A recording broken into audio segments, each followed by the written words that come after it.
नाशिक महानगरपालिकेत खड्ड्यांच्या प्रश्नावरून ठाकरे गट आणि शिंदे गटातील वाद चांगलाच पेटलाय।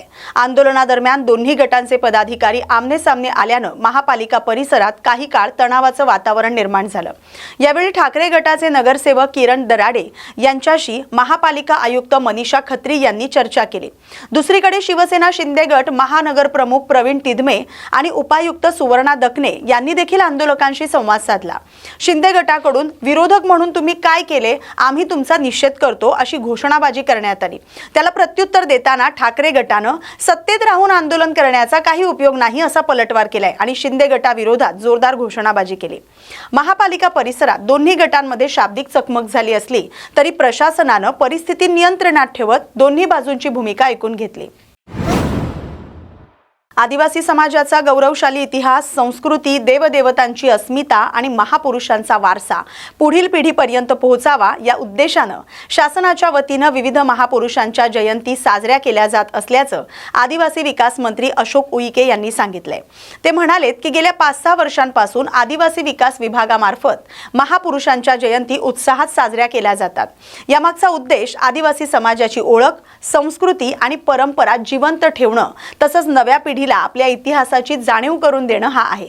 शासन सर्व समाजातील महापुरुषांचा सन्मान करत असल्याचंही ते म्हणाले। भक्त बुलंदशाह उईके, गोंडराजे नागपूरला ज्यांनी संस्थापक आहे आणि बसवलं असे आमचे भक्त बुलंदशाह राजे उईके यांच्या जयंतीच्या निमित्तानं मागच्या वर्षापासून आदिवासी विकास विभागाच्या माध्यमातून आदिवासी समाजाचे महापुरुष जे आहेत महापुरुषांची जयंती उत्सव, आमचा गौरवशाली इतिहास, आमची आदर्श संस्कृती, देवदैवत अस्मिता हे कायम राहिली पाहिजे, जिवंत राहिली पाहिजे आणि मुलांना आजही याची आठवण झाली पाहिजे, अविस्मरण झालं नाही पाहिजे। हाच हेतू आणि उद्देश ठेवून देशातल्या आणि महाराष्ट्रातल्या सर्व महापुरुषांची जयंती आम्ही साजरी करतो। त्याचा एक भाग म्हणून नागपूर येथे आमचे गोंडराजे यांची जयंती आम्ही साजरी केली, उत्साहात साजरी केली, शासनाच्या वतीने केली आणि सर्व महाराष्ट्रातील तमाम माझ्या आदिवासी बांधवांना मनापासून शुभेच्छा देतो। 9 ऑगस्टला आदिवासी दिवस मनवला जातो। तुम्ही यावर्षी तुमच्या विभागातर्फे तो साजरा करण्यात येईल का? मागच्या वर्षी कुठेतरी आदिवासी बांधव आलेले होते आणि तुम्ही होते म्हणून एक नाराजगी, आक्रोश त्यांच्यामध्ये होता। धुळे महानगरपालिकेच्या स्थायी समितीच्या सभेत अधिकाऱ्यांसह उपमहापौरांसाठी भाडे तत्वावर वाहनं घेण्याच्या 71 लाख रुपयांच्या प्रस्तावावर नगरसेवकांनी तीव्र आक्षेप घेतलाय। खर्चाची आवश्यकता आणि त्यामागील कारण स्पष्ट होईपर्यंत या प्रस्तावाला स्थगिती देण्याचा निर्णय घेण्यात आलाय। स्थायी समितीच्या सभापती लताबाई सोनार यांच्या अध्यक्षतेखाली झालेल्या बैठकीत एकूण 7 विषय मंजुरीसाठी ठेवण्यात आले होते। त्यापैकी 6 विषयांना मंजुरी देण्यात आली, मात्र अधिकाऱ्यांसाठी आणि उपमहापौरांसाठी भाडे तत्वावर वाहनं उपलब्ध करून देण्याचा विषय चर्चेचा केंद्रबिंदू ठरला। या प्रस्तावावर वर्षभरात सुमारे 71 लाख रुपयांचा खर्च अपेक्षित असल्यानं भाजप नगरसेवक अमोल मासुळे यांनी तीव्र विरोध दर्शवलाय। महापौर, उपमहापौर आणि सभापती स्वतःची वाहनं वापरत असताना अतिरिक्त भाड्याच्या वाहनांची गरज काय असा सवाल त्यांनी उपस्थित केलाय। या मुद्द्यावर सविस्तर चर्चा झाल्यानंतर प्रस्तावावरील निर्णय तुर्तास स्थगित ठेवण्यात आलाय। खर्चाची आवश्यकता, त्यामागील कारण आणि आर्थिक परिणामांचा सविस्तर अहवाल सादर करण्याचे निर्देश प्रशासनाला देण्यात आले। बीडच्या राजकारणात पुन्हा एकदा आरोप प्रत्यारोपांना उधाण आले। बीड नगर परिषदेतील शहर विकासाच्या ठरावावरून निर्माण झालेल्या वादाच्या पार्श्वभूमीवर राष्ट्रवादी काँग्रेस शरद पवार गटाचे आमदार संदीप क्षीरसागर यांनी नाव न घेता राष्ट्रवादी काँग्रेस अजित पवार गटाचे आमदार विजयसिंग पंडित यांना थेट इशारा दिलाय। बीड नगर परिषदेतील शहर विकासाच्या ठरावावरून सत्ताधारी गटातच मतभेद उफाळून आलेत। या पार्श्वभूमीवर पत्रकारांशी संवाद साधताना आमदार संदीप क्षीरसागर यांनी विरोधकांवर जोरदार निशाणा साधलाय। यावेळी कोणाचंही नाव न घेता ते म्हणालेत की मला कोणाचं नाव घ्यायचं नाही, पण बीड हा स्वाभिमानी मतदारसंघ आहे, कोणीही आविर्भावात राहू नये, बीडची जनता वेळ आली तर धडा शिकवेल असा इशारा त्यांनी दिलाय। क्षीरसागर यांच्या या वक्तव्यानंतर बीडच्या राजकीय वर्तुळात चर्चांना उधाण आलंय। बीड शहराचीच लोक बघतात ते, कारण का या नगरपालिकेच्या निवडणुकीमध्ये लोकांनी कौल दिला होता आणि हा कुणाच्या इकडच्या स्थानिकच्या लोकांच्याला बघून तिथं मतदान केलं नव्हतं। दादा हे पालकमंत्री होते आणि दादांनी नगरपालिका आणण्यासाठी इथं 2-2 सभा घेतल्या. पहिल्यांदाच बघितलं असेल की स्थानिक स्वराज्य निवडणुकीमध्ये DCM साहेब सभा 2-2 घेतात, वॉर्ड वाईज बैठक घेतल्या आणि लोकांना विश्वास होता. कारण का दादांनी सांगितलं होतं की शेवटच्या भाषणामध्ये दादा जी शेवटची सभा होती ते सांगितलं होतं की तुम्ही मला एकदा नगरपालिका ताब्यात द्या, मी बीडची बारामती करेल. आणि लोकांनी कौल दिला. आता लोक ज्या पद्धतीने लोक बघतात ते कशा पद्धतीने काम करतात. मी तुम्हाला सांगितलं, मला कुणाचं नाव घ्यायचं नाही, पण हा विषय दादांचा इंटरेस्ट बीड नगरपालिका, दादा हे पालकमंत्री होते आणि दादांना मी जेव्हा पण बघायचो की दादांचे सोबत काम करणारे जे पी होते ते दादा म्हणायचे दिवसातून एकदा तरी बीडचा विषय निघायचा. आणि तो वेग जो दादांनी घेतला होता, आता आम्हाला सगळ्यांना अपेक्षा आहे की सुनेत्रा वहिनीच्या माध्यमातून जे जे काही दादांनी शब्द दिले होते त्या पद्धतीने त्यांनी मार्गी लावा असा विषय. त्याच्यामध्ये दंड ठोकटायची कुणाला गरज नाही, लोकांना सगळ्या गोष्टी माहिती आहेत. आणि ज्या पद्धतीने आता कारभार नगरपालिकेचा चालू आहे ते लोक बघतात आहे ना. काही चालला नाही. आम्ही तर दादांना बघून बिनशर्त पाठिंबा दिला होता की दादाच्या माध्यमातून चांगले तिथं का, आम्ही कोणत्याही पद्धतीचं राजकारण तिथं आणलं नाही. आता बिनशर्त पाठिंबा देऊन सुद्धा तुमच्यात जमत नसत तर मग लोक आता ते बघतात आहे ना. कमी म्हणजे मला वाटतं 6-7 महिने झालेत आणि ज्या पद्धतीने कारभार चालू आहे तर तिथं कुठंतरी बदल व्हायला पाहिजे. तिथं लक्ष त्यांच्या पक्ष नेतृत्वांनी दिलं पाहिजे. आमच्यासारखे लोक तर विकास कामासाठी विरोधी जरी बाकावर जरी असलो तर आम्ही तिथं विकास कामासाठी सोबत येऊ. आम्ही काय बीड मतदारसंघ हा फार स्वाभिमानी मतदारसंघ आहे. बीड मतदारसंघाला हे सगळं कळतं की कोण कशा पद्धतीने पाठपुरावा करतंय आणि आविर्भावात वागणाऱ्या लोकांना हा स्वाभिमानी मतदारसंघ निश्चितपणे दाखवून देईल. कल्याण डोंबिवली महानगरपालिकेच्या मलनिस्सारण विभागातील कामकाजावर काँग्रेसनं गंभीर प्रश्नचिन्ह उपस्थित केलेत. पावसाळ्यात अनेक ठिकाणी नाले तुंबून पाणी ओसंडून वाहत असतानाही नाल्यांची योग्य साफसफाई झाली नसल्याचा आरोप काँग्रेसनं केलाय. नागरिकांच्या वारंवार तक्रारी करूनही संबंधित अधिकारी फोन उचलत नसल्यानं नागरिकांना मोठ्या गैरसोयीचा सामना करावा लागतोय असा आरोपही करण्यात आलाय. डेप्युटी इंजिनियर संतोष धांडे आणि जेई महेश चौधरी हे गेल्या 18 वर्षांपासून एकाच पदावर कार्यरत असल्याचा आरोप करत त्यांची तातडीनं बदली करावी अशी मागणी काँग्रेसच्या नगरसेविका समीना शेख आणि अल्पसंख्याक जिल्हाध्यक्ष सलीम शेख यांनी KDMC आयुक्तांकडे केली आहे. आज मी आयुक्तांना आणि सिटी मॅडमला पत्र दिलं की मळ वितरण याच्यामध्ये धांडे संतोष धांडे आणि महेश चौधरी हे गेल्या 17-18 वर्षापासून एकाच पदावरती कार्यरत आहेत. तर मी आयुक्ताकडे आणि सिटी मॅनेजरकडे मागणी केली की ह्या दोघांची लवकरात लवकर इथून बदली करा. कारण असं आहे की हे दोघं एकच ठिकाणी असल्यामुळे गेल्या 17-18 वर्षापासून एकतर बरोबर काम करत नाहीत. हा जो 8 नंबर पॅनल आहे, 8 नंबर पॅनलमध्ये सगळ्यात जास्ती जो त्रास होतो आहे आज तिथल्या लोकांना, जे पाणी भरलं जातं तिकडचे गटरे नाले बरोबर सफाई होत नाहीत आणि यांना सांगितल्यानंतर हे फोन उचलत नाहीत. यांना कॉल केलं तर 4-4 दिवस कॉल उचलत नाहीत. याचा त्रास तिथं सामान्य जनतेला होतो. तर तुम्ही विचार करा, जर नगरसेवक किंवा एक सामान्य पदाधिकारी त्यांचे जर फोन उचलत नाही ते लोक, मग हे काम कोणाचं करतात आणि याच्यापासून सगळा त्रास सामान्य जनतेला होतो. म्हणून आयुक्ताला मागणी आहे की यांची लवकरात लवकर या कार्यातून बदली करण्यात यावी. पुणे महानगरपालिकेतील कथित कोट्यवधींच्या भ्रष्टाचाराविरोधात शिंदे सेनेचा जन आक्रोश मोर्चा धडकला, पालिकेवर धडकलाय. कार्यकर्त्यांनी महापालिकेच्या गेटवर चढत जोरदार घोषणाबाजी केली. पालिकेच्या गेटवर चढत कार्यकर्त्यांनी पालिकेत कचरा देखील टाकला. पालिका कर्मचाऱ्यांनी या कार्यकर्त्यांना रोखण्याचा प्रयत्न केला, मात्र कार्यकर्ते घोषणा देत गेटवर चढले.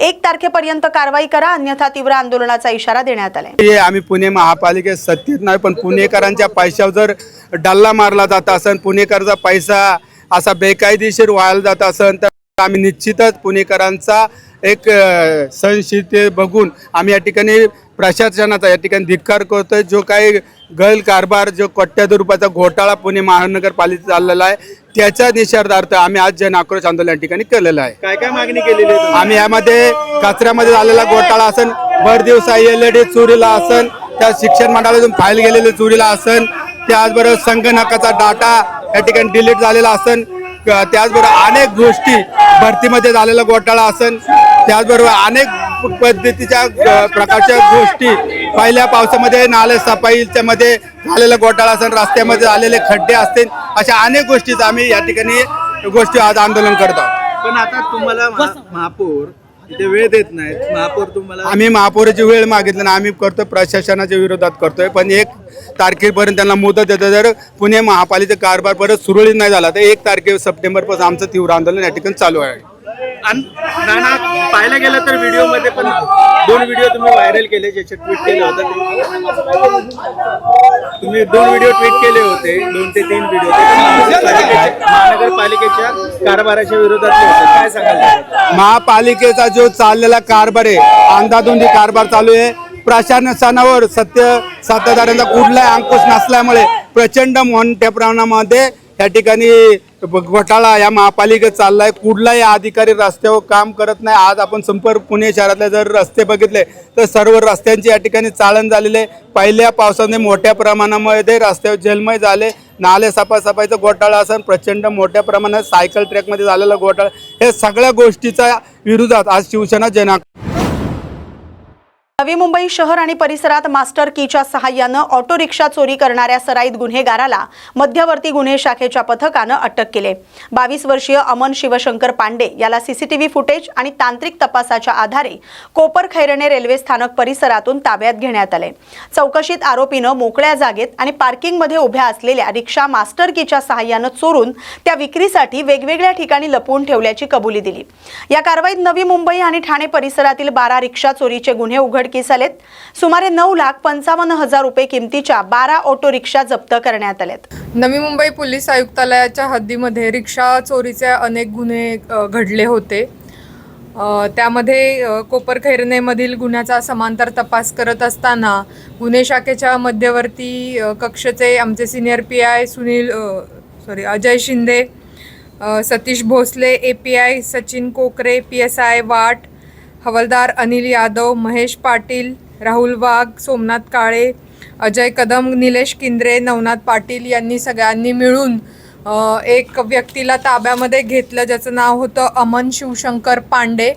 आणि त्याच्याकडून सखोल तपास केला असता 12 रिक्षा चोरीचे गुन्हे उघडकीस आलेले आहेत आणि यातल्या 12ही रिक्षा आम्ही जप्त केलेल्या आहेत. नवी मुंबई पोलीस आयुक्तालयातील 11 गुन्हे आणि ठाणे आयुक्तालयातील 1 गुन्हा असे एकूण 12 गुन्हे यामध्ये उघडकीस आलेले आहेत आणि जवळपास 9,55,000 रुपये किमतीच्या 12 ऑटो रिक्षा जप्त केलेल्या आहेत. त्याच्याकडे मास्टर की असायची. मोकळ्या जागेत लावलेल्या रिक्षांना तो मास्टर कीनी चालू करून तो घेऊन जायचा आणि अशा प्रकारे तो चोरी करत होता. विकण्यासाठी तो प्रयत्नात होता, जमा करून ठेवला होता. ते वेगवेगळ्या ठिकाणी वेगवेगळ्या रिक्षा लावलेल्या होत्या. नेमका उद्देश काय झाला? चोरायचं आणि विकायचं? हो. नेमका आणखी काय विल्हेवाट लावायची त्याच्या? विल्हेवाटीचा नाही, चोरून विकणे हा उद्देश. ह्या generally NRI, Rabale police station, Turbhe, Koparkhairane आणि जवळपास 6 रिक्षा या नेरूळवरून चोरलेल्या होत्या. कुणाचं? हो, सराईतच आहे ना तो. 12 गुन्हे त्याच्यावरती यापूर्वीचे गुन्हे नाही आहेत. भाजपचे पदाधिकारी विजय चौधरी यांच्या कथित व्हायरल ऑडिओ क्लिपवरून राष्ट्रवादी काँग्रेस शरद पवार गटाच्या महिला प्रदेशाध्यक्षा रोहिणी खडसे यांनी भाजपवर टीका केली. ऑडिओ क्लिप खरी असल्यास महिलांबाबत वापरण्यात आलेली भाषा अत्यंत आक्षेपार्ह असल्याचं त्यांनी म्हटलंय. संबंधित पक्षानं तातडीनं कठोर कारवाई करावी अशी मागणी त्यांनी केली आहे. मुक्ताईनगर इथं प्रसार माध्यमांशी बोलताना त्यांनी मुख्यमंत्री देवेंद्र फडणवीस यांनी महिलांविरोधातील आक्षेपार्ह वक्तव्यावर कठोर कारवाई करण्याचे निर्देश दिले होते. मग अशा प्रकारची भाषा भाजपमध्ये कशी सहन केली जाते असा सवाल उपस्थित केलाय. महिलांबाबत अशा प्रकारची वक्तव्य ही महाराष्ट्राच्या संस्कृतीला शोभणारी नसल्याचं सांगत भाजपमधील महिला पदाधिकाऱ्यांनी देखील या प्रकरणाची गंभीर दखल घ्यावी असं आवाहन त्यांनी केलंय.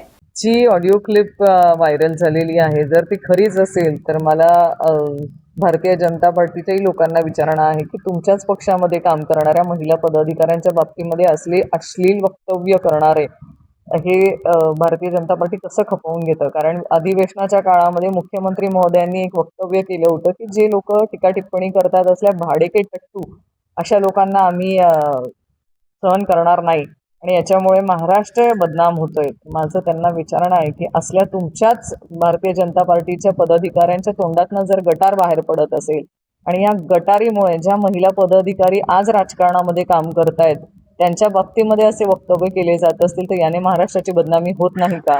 याच्याने महाराष्ट्रातल्या माता भगिनींची बदनामी होत नाही का? आज कुठलीही महिला राजकारणात काम करते तर तिच्या बाबतीमध्ये असली अश्लील भाषा वापरण्याचा अधिकार तरी तुमच्या पदाधिकाऱ्यांना कोणी दिला? आणि ह्याच्यात खेद काय वाटतो, ज्याच्यामध्ये जे तथागतित ऑडिओ क्लिप आमच्यापर्यंत पोहोचले आहेत त्याच्यामध्ये जे मंत्री महोदयांशी चर्चा करताना किंवा संभाषण करतानाची जी ऑडिओ क्लिप आहे, मला वाईट एवढं वाटतं की एखादा कार्यकर्ता गटार म्हणून बोलू शकेल किंवा त्याची ती वृत्ती असू शकते, पण तसली भाषा मंत्री महोदय तरी कसे ऐकून घेऊ शकतात? त्यांनी तरी त्यांना थांबवणं गरजेचं होतं किंवा थांबा, असली भाषा कुठल्याही महिलेच्या बाबतीत करू नये असं तरी त्यांना म्हणणं गरजेचं होतं. पण तेही कुठे होताना ते ऑडिओ क्लिपमध्ये दिसत नाही आहे. खरं ही महाराष्ट्राची संस्कृती नाही, ही भारतीय जनता पार्टीची देखील संस्कृती नाही, पण ही भारतीय जनता पार्टी ही नवीन भारतीय जनता पार्टी आहे. आम्ही ज्या भारतीय जनता पार्टीमध्ये काम केलं होतं ती पार्टी वेगळी होती आणि आजची भारतीय जनता पार्टी ही वेगळी झाली आहे का असं म्हणायला आता वावगं आहे. पण माझी या निमित्ताने भारतीय जनता पार्टीमध्ये काम करणाऱ्या माता भगिनींनाही विनंती आहे की तुम्ही आज ज्या पक्षामध्ये काम करतायत, तुम्ही आज ज्या पक्षाचे झेंडे घेऊन काम करतायत, एकदा त्या पक्षाचे नेते किंवा त्या पक्षाचे पदाधिकारी तुमच्या बाबतीमध्ये कसे वक्तव्य करतायत हे देखील तुम्ही या क्लिपच्या माध्यमातून ऐकू शकतात.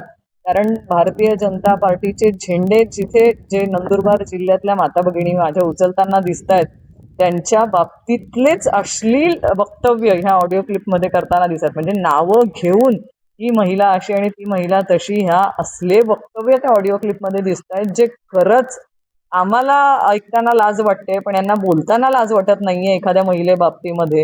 तर तुम्ही ज्या पक्षात काम करतायत त्या पक्षामध्ये फक्त तोंडात राम आणि वृत्तीमध्ये रावण असं काहीतरी आम्हाला दिसतंय. तर तुम्ही कुठल्या पक्षात काम करतायत ह्याच्यावरती तुम्ही नक्की माता भगिनींनी विचार करणं गरजेचं आहे की तुमच्या बाबतीमध्ये किती अश्लील घाण प्रकारे तुमचे पदाधिकारी असतील, तुमचे नेते असतील, तुमच्या बाबतीमध्ये संभाषण करतायत. खरंच महाराष्ट्राची ही संस्कृती नाहीच आणि या सगळ्या माता भगिनी आम्ही सगळेच असल्या वक्तव्य. भिवंडीत सिगरेट पिण्याच्या किरकोळ कारणावरून झालेल्या जुन्या वादाचं पर्यावसन थेट खुनात झालंय. 5 जणांनी संगनमतानं 26 वर्षीय अंकुश आढे याच्यावर धारदार शस्त्रांनी जीवघेणा हल्ला केलाय. उपचारादरम्यान त्याचा मृत्यू झालाय. या प्रकरणी भोईवाडा पोलीस ठाण्यात खुनासह विविध कलमान्वये गुन्हा दाखल करण्यात आलाय. सनी राठोड या एका आरोपीला अटक करण्यात आले, तर साई निर्मल, उमेश सिंग, पवन जाधव आणि अनिकेत हे 4 आरोपी अद्याप फरार आहेत. त्यांचा शोध पोलीस घेत आहेत. 28 जुलै रोजी नारपोलीतील भांडारी चौक परिसरात ही घटना घडली आहे. हल्ल्यात अंकुशचा मित्र भावेशही जखमी झालाय.